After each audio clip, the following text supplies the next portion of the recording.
ભાઈ આ ઢોલ ક્યાં વાગે? આ ઢોલ તને ખબર છે હમણાં રૂપાભાઈ છોકરાને જોવા આવ્યા હતા? હા હા ઓલા રખડું ને જોવા આવ્યા તો ઈ એવાની સગાઈ થોડી થાય.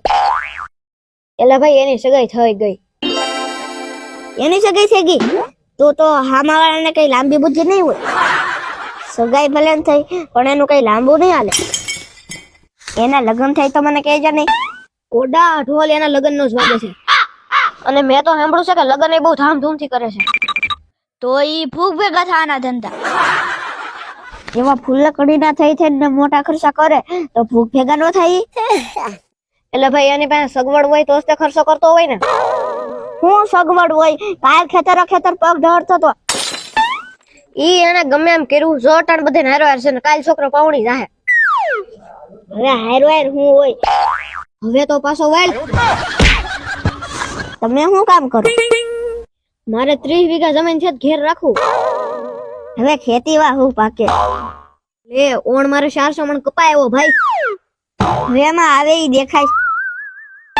એમાં ખર્ચો પાછો એટલો હાબો હોય ને. મારે 400 મણ કપાયો એમાં કાંઈ વળે નહીં. થાય ને ખાવાનું થાય. પણ ભાઈ મારે 4 ભેહું છે એનું દૂધ થાય મહિને 20-25 હજાર. હવે ઈ દૂધના પૈસામાં થોડા રૂપિયા વાળા થાય. એમાં પેટ તોડા કેટલા કરવા પડે. એમાં ડોબાયરા ડોબું થાય 4 રૂપિયા ભાળી. એની કરતા બટકો રોટલો ભલે ખાય પણ નિરાત નું હોવો જોઈએ. એટલે ભાઈ સમાજમાં બધાયને રહેવું હોય તો મહેનત તો કરવી પડે ને. નકર ભાઈ આ સમાજ આપણને ગણે નહીં. મારી પાસે ભાઈ 2-3 ધંધા છે. આ ટેમ્પો આપણો છે. એટલે તું તો વળકે છો તને કઈ સારો ધંધો નથી મળતો. આવા ટેમ્પા ને બેમ્પા ને એવા કઈ રોડ ના ધંધા થોડા કરે. રાજદી રોડે રખવડાનું કઈ પડીકું વળી જાય ખબર ન પડે. એટલે આય મોટી નોટ લાગી આ અટાણમાં ક્યાં આવી ગયો? જાય તો સારું અહીંથી. કેમ ભાઈ આ બાજુ ભૂલા પડી ગયા?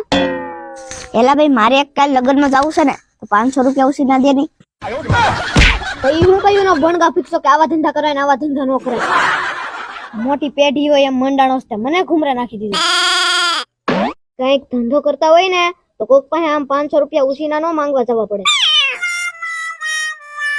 મિત્રો તમારી આજુબાજુ ગામમાં કે સમાજમાં ઘણી એવી અઘરી નોટો જોવા મળશે કે જે ના તો કઈ કામ કરતા હોય પોતે માંગીને બીડીયું પીતા હોય ને પાછા ગામના ઓટે બેઠા બેઠા આખા ગામની પંચાયત કરે અને પાછા બીજાને મોટી મોટી સલાહો દેતા હોય. છે કોઈ તમારા જાનમાં આવી અઘરી નોટ? એલા ભાઈ હોય જ ને ગામ હોય ને બધી જાતના માણસો હોય. જો આ વિડીયોમાં તમને મજા આવી તો લાઈક નહીં કરતા શેર કરી દો. શેર